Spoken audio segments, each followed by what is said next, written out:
Hello नमस्कार दोस्तों, आज की इस वीडियो में आपका बहुत बहुत स्वागत है। दोस्तों आज की इस वीडियो में हम बात करेंगे एक बहुत इंपॉर्टेंट टॉपिक। तो टॉपिक का नाम क्या होगा उससे पहले मैं आपको बताना चाहूंगा कि अभी तक जिसने भी हमारे यूट्यूब चैनल को सब्सक्राइब नहीं किया है वो जल्दी से जाके यूट्यूब चैनल को सब्सक्राइब कीजिएगा ताकि आने वाली हर वीडियो का नोटिफिकेशन आपको सबसे पहले प्राप्त हो सके। तो दोस्तों स्टार्ट करते हैं आज का टॉपिक। और आज का टॉपिक बहुत इंपॉर्टेंट है, ध्यान दीजिएगा। रासायनिक समीकरण को संतुलित करना। टॉपिक का नाम है रासायनिक समीकरण को संतुलित करना। तो ध्यान देना, टॉपिक है हमारा रासायनिक समीकरण। रासायनिक समीकरण, रासायनिक समीकरण को संतुलित करना, ठीक है ना। रासायनिक समीकरण को संतुलित करना, इसके बारे में आज हम पढ़ने वाले हैं, ठीक है। तो अब ध्यान देना, यहाँ पर जो रासायनिक समीकरण होती है इसको संतुलित करने के लिए एक विधि का यूज किया जाता है ना। कौन सी विधि का यूज किया जाएगा, ध्यान देना। उस विधि का नाम है दोस्तों अनुमान विधि। ध्यान देना, क्या नाम है? अनुमान विधि, या इसको बोलते हैं अपन हिट एंड ट्रायल विधि। क्या बोलते हैं? हिट एंड ट्रायल विधि। हिट एंड ट्रायल विधि। तो रासायनिक समीकरण को संतुलित करने के लिए क्वेश्चन आ जाता है, रासायनिक समीकरण को संतुलित करने के लिए किस विधि का यूज किया जाता है? तो कौन सी विधि होगी? अनुमान विधि या हिट एंड ट्रायल विधि का यूज किया जाता है, ठीक है ना दोस्तों। तो ये हमें ध्यान रखना है, रासायनिक समीकरण को संतुलित करने के लिए कौन सी विधि का उपयोग किया जाता है? हिट एंड ट्रायल विधि या अनुमान विधि अपन बोल सकते हैं, इसका उपयोग यूज किया जाता है। अब क्या होगा, अब हमें ये समझना है कि अब जैसे मान लो हमारे पास कोई भी समीकरण होती है तो हम उसको किस प्रकार से संतुलित करते हैं, ठीक है ना। तो जैसे मान लो हमें कोई सी भी समीकरण दे दी जाए, ध्यान समझना, ये तो आपने समझा होगा। तो इसके कुछ चरण होते हैं, है ना, किस प्रकार से एक समीकरण को संतुलित करते हैं। तो मैं आपके सामने एक एग्जांपल लेके चलता हूँ। जैसे हमारे पास है C3H8 प्लस O2 और reaction by CO2 plus H2। ध्यान देना दोस्तों, हमारे पास एक समीकरण है C3H8 plus O2 reaction by CO2 plus H2। अब हमें इस समीकरण को क्या करना है दोस्तों? संतुलित करना है, बैलेंस करना है, ठीक है। अब कैसे करेंगे? तो सबसे पहले ध्यान देना, जो पहला स्टेप रहेगा उसमें क्या रहेगा, उसमें हम ये लिख सकते हैं या ये कह सकते हैं कि सर्वप्रथम क्या करेंगे अपन, जो भी हमारे वो समीकरण दे रखी है उसके प्रत्येक सूत्र को एक बॉक्स में बंद कर देना है। किस में बंद करना है? एक बॉक्स में बंद करना है। तो सबसे पहले मैं क्या करूंगा, C3H8 इसको भी एक बॉक्स में बंद कर देंगे, इसके अलावा O2 को भी एक बॉक्स में बंद कर देंगे, और रिएक्शन बाई CO2 को भी एक बॉक्स में बंद करेंगे, और H2O को भी एक बॉक्स में हम बंद कर देने वाले हैं, ठीक है। तो सबसे पहले प्रत्येक सूत्र को एक बॉक्स में बंद कर देंगे। क्यों? अच्छा, बॉक्स में बंद करने का रीजन क्या है कि इन जो भी परिवर्तन होगा वो इनके बाहर होगा, अंदर किसी प्रकार का कोई परिवर्तन नहीं होगा संतुलित करने के लिए, ठीक है, ये ध्यान देना। अब सेकंड स्टेप में क्या करेंगे, सबसे पहले स्टेप में हमने क्या किया कि पर जो सभी समीकरण हमारी वो दे रखी होती है उसके प्रत्येक सूत्र को एक बॉक्स में बंद कर देना है, ठीक है। सेकंड में हम क्या करने वाले हैं, ध्यान देना। अब यहाँ पर हम चेक करते हैं कि यहाँ पर तत्व कौन कौन से हैं। तो यहाँ पर देखो कार्बन भी है, यानी कि इसको अपन बोलेंगे, पहले समझो कि ये है अपन के लेफ्ट साइड। कौन साइड? Left side. और ये हमारा राइट साइड। समझने की कोशिश करना, ये हमारा राइट साइड है, ठीक है ना। ये लेफ्ट साइड है और ये राइट साइड है। तो अब लेफ्ट साइड में हमारे पास कार्बन भी है, हाइड्रोजन भी है और ऑक्सीजन है। इसी प्रकार राइट साइड में भी कार्बन, हाइड्रोजन और ऑक्सीजन तीनों तत्व हैं, ठीक है। यहाँ पर तीन तत्व हैं। अब देखो राइट साइड, लेफ्ट साइड में जो कार्बन है वो है 3, हाइड्रोजन है देखो 8 है, और ऑक्सीजन कितने यहाँ पर 2 है, ठीक है। इसी प्रकार राइट साइड में देखें तो राइट साइड में कार्बन 1 है, ऑक्सीजन जो है 2 और 1 3, सॉरी हाइड्रोजन जो है वो 2 है, और ऑक्सीजन जो है वो 2 और 1 कितने हैं? 3 है, ठीक है। ये बात आपको क्लियर हो गई होगी, समझ रहे हो बात को। तो अब हमें क्या करना है, सेकंड स्टेप में हमने इनको चेक किया कि कौन कौन से तत्व हैं। थर्ड स्टेप में अब ध्यान देना, अब ध्यान दो, सबसे पहले थर्ड स्टेप में मैं आपको बात बता रहा हूं कि जब सबसे पहले संतुलित करेंगे तो किसको संतुलित करेंगे? हाइड्रोजन और ऑक्सीजन को छोड़ करके। अगर हाइड्रोजन और ऑक्सीजन के अलावा अन्य तत्व हैं तो पहले उनको संतुलित किया जाता है, ठीक है। तो अब जैसे यहाँ पर देखें हाइड्रोजन और ऑक्सीजन, इन दोनों का भी अपन नहीं ले रहे हैं, ध्यान समझना, इन दोनों का भी अपन नहीं ले रहे हैं। तो इन दोनों को छोड़ने के बाद हमारे पास कौन बचा? कार्बन। तो कार्बन देखो लेफ्ट साइड में 3 है और राइट साइड में कितना है? 1 है।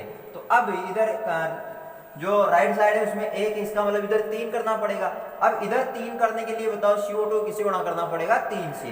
तो अपन यहाँ पर कहेंगे कि CO2 किससे गुणा कर देंगे 3 से, तो समीकरण बनेगी दोस्तों C3H8, ध्यान देना, और प्लस O2, बॉक्स चलता रहेगा ना, O2 रिएक्शन बाई CO2, इसको हम मल्टीप्लाई कर रहे हैं किससे 3 से, और जैसे 3 से मल्टीप्लाई किया तो अंदर कोष्टक के सभी 3 से मल्टीप्लाई होंगे, तो कार्बन यहाँ पर 3 हो चुका है, ऑक्सीजन 6 हो चुका है, प्लस H2, जैसे का जैसा चल रहा है।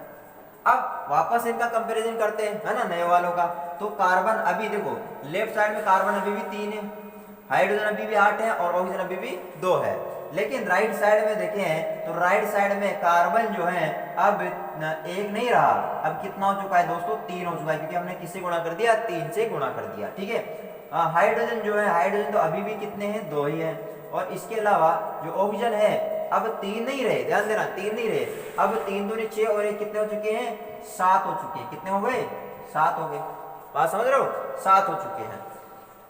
तो अब देखो हमने कार्बन, अच्छा कार्बन तो यहाँ पर देखो इधर भी 3 हो गया और इधर भी 3 हो गया, यानी बैलेंस हो चुका है, ठीक है, समझने की कोशिश करना। अब चौथी स्टेप में अपन क्या करने वाले हैं कि अब हम हाइड्रोजन को यहाँ पर बैलेंस करने वाले हैं। अब बताइए इधर हाइड्रोजन कितने हैं 8 है, और इधर कितने हैं 2 हैं, तो अब इधर भी कितने करने हैं अपन को 8 करने हैं। तो अब देखो इधर 8 करने के लिए हाइड्रोजन को यानी 2 है, अब इसको किससे गुणा करेंगे 4 से, तो यानी कि हमारे पास जो समीकरण बनेगी C3H8 प्लस O2, समझना ध्यान से, और यहाँ पर 3 और CO2 प्लस 4H2O, यानी कि कोष्टक के बाहर हमने किससे गुणा कर दिया इसको 4 से, यानी H2 को 4 से मल्टीप्लाई कर दिया। बात समझ रहे हो सकता है आपको ये बात समझ में आ गई होगी।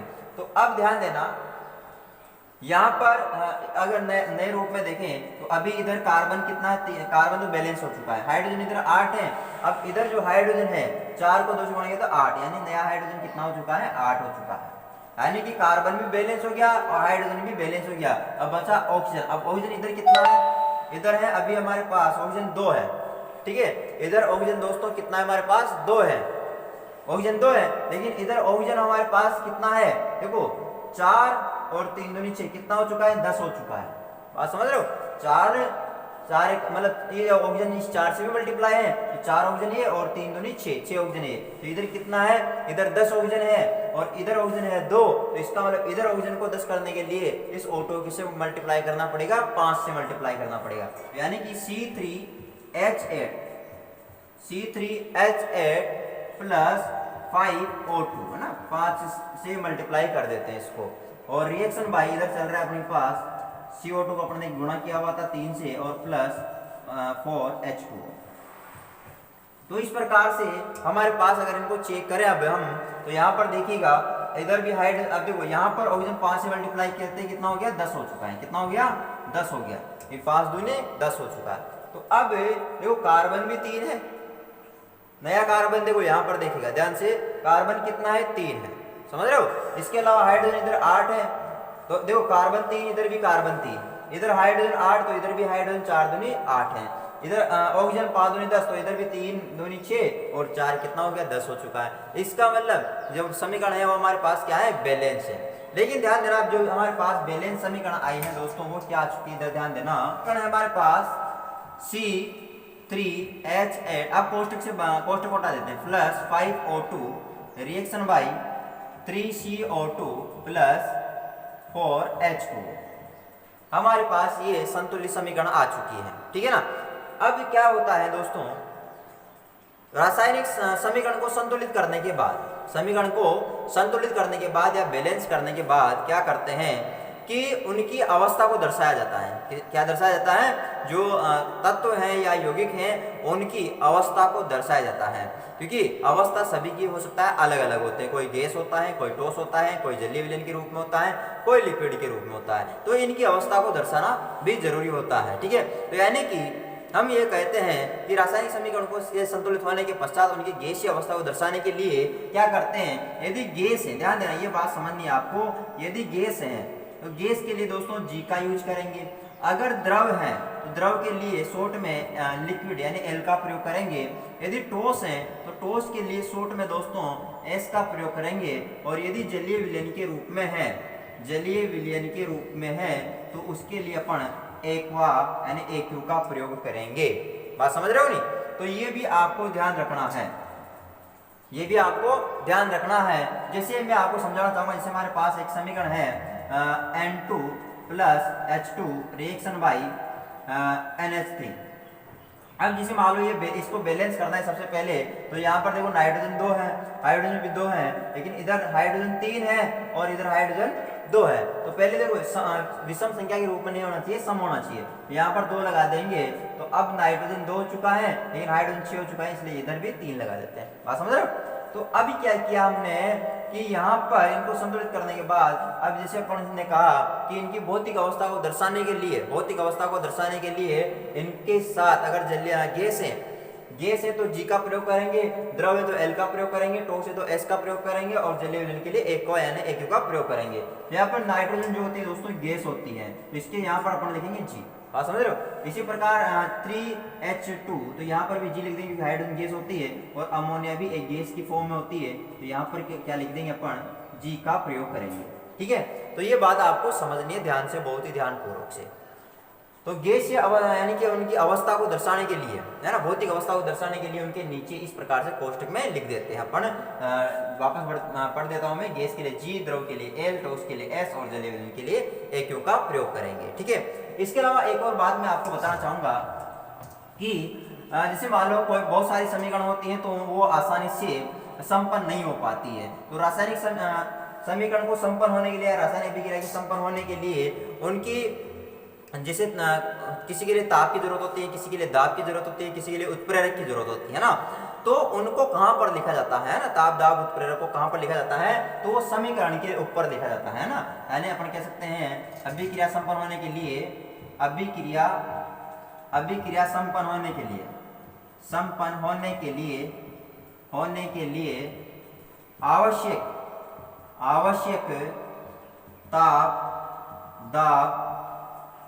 ताप दाब व उत्प्रेरक को कहाँ लिखेंगे, तीर के निशान के ऊपर लगाते हैं, ऊपर लगाते हैं। तो ये बात भी अपन को ध्यान देना है कि जो ताप दाब और उत्प्रेरक होगा इनको कहाँ पर लिखा जाएगा, तीर के निशान के ऊपर लिखा जाता है। ठीक है, तो अभी दोस्तों हमने देखा, बहुत सारी चीजें हमने देखी, रासायनिक समीकरणों को किस प्रकार संतुलित किया जाता है इसके बारे में हमने जाना।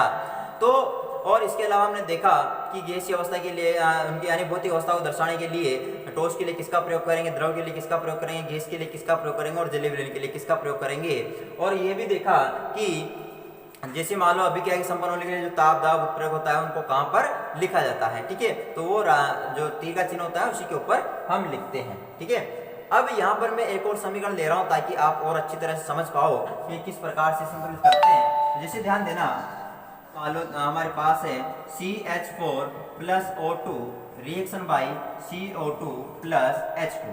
ये हमारे पास एक क्या है, समीकरण है। तो सबसे पहले दोस्तों क्या करना है, इसके चारों ओर एक बॉक्स बना देना है ना, प्रत्येक सूत्र के चारों ओर एक बॉक्स बनाना है।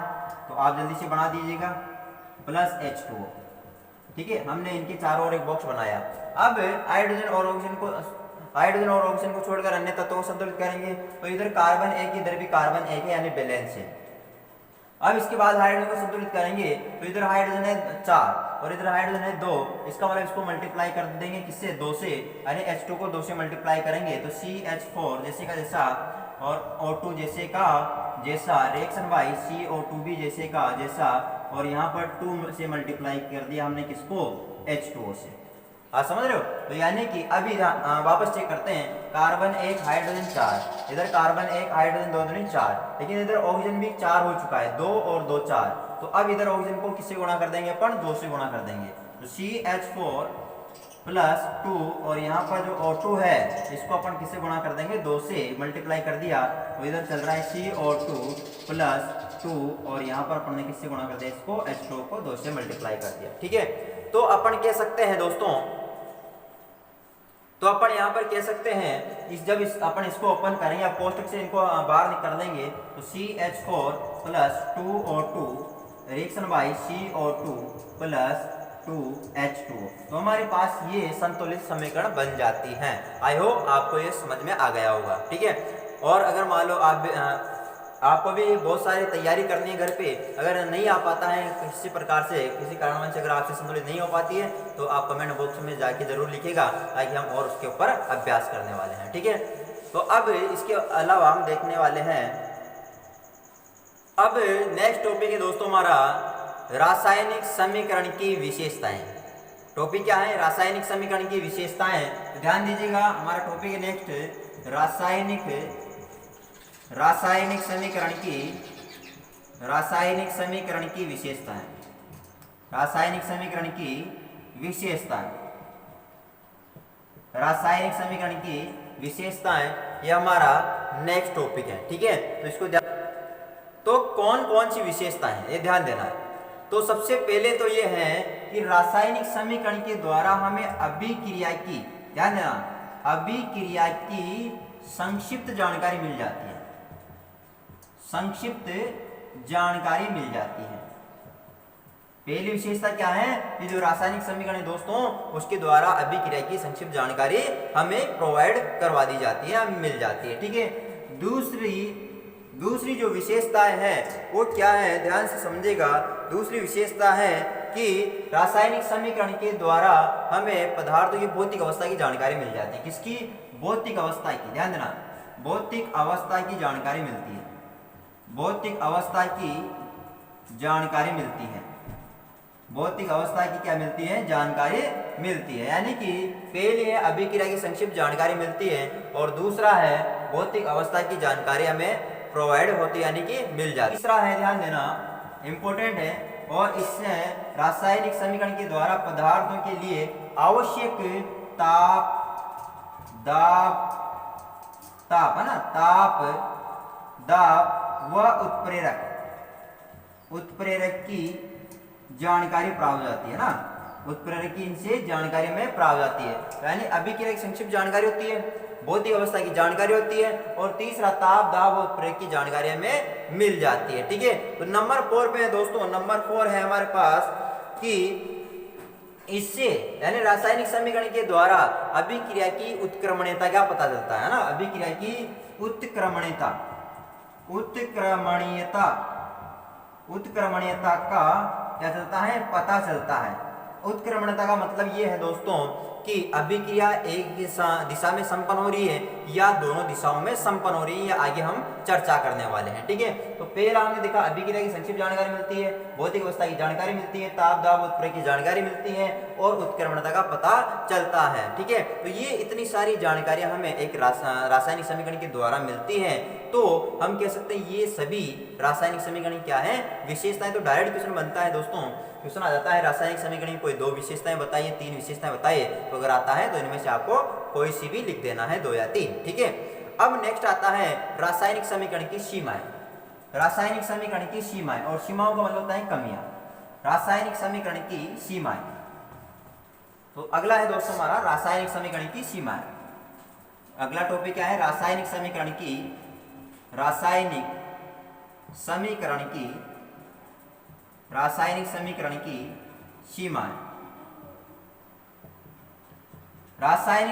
की सीमाएं यानी कमियां। रासायनिक समीकरण की सीमाएं, इट मींस उनका मतलब क्या हो गया? रासायनिक समीकरण की क्या क्या देखो, अगर मान लो देखो विशेषताएं हैं तो कुछ कमियां भी होती हैं। यानी यहाँ पर हर जगह ये होता है कि अगर किसी की विशेषता है तो उसमें कुछ कमियां भी होती हैं। ठीक है, तो इसी प्रकार रासायनिक समीकरण की अगर विशेषता है तो इसकी कुछ कमियां भी होगी। तो कौन कौन सी कमियां हैं इनके बारे में हम अध्ययन करते हैं। तो पहली कमी दोस्तों, सबसे पहले देखिए, ध्यान देखिएगा, सबसे पहला है कि इससे रासायनिक समीकरण के द्वारा, किसके द्वारा?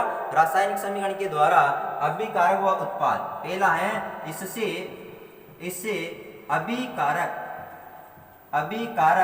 व उत्पाद की सांद्रता के बारे में जानकारी प्राप्त नहीं की जा सकती। यानी कि रासायनिक समीकरण के द्वारा अभिकारक और उत्पाद की सांद्रता के बारे में जानकारी प्राप्त नहीं की जा सकती है। ठीक है ना, तो ये ध्यान आपको रखना है। दूसरा है दोस्तों, दूसरी अपनी सीमा या कमी बता सकते हैं कि अभिक्रिया की, इससे ध्यान देना, इससे अभिक्रिया की पूर्णता, अभिक्रिया की पूर्णता के बारे में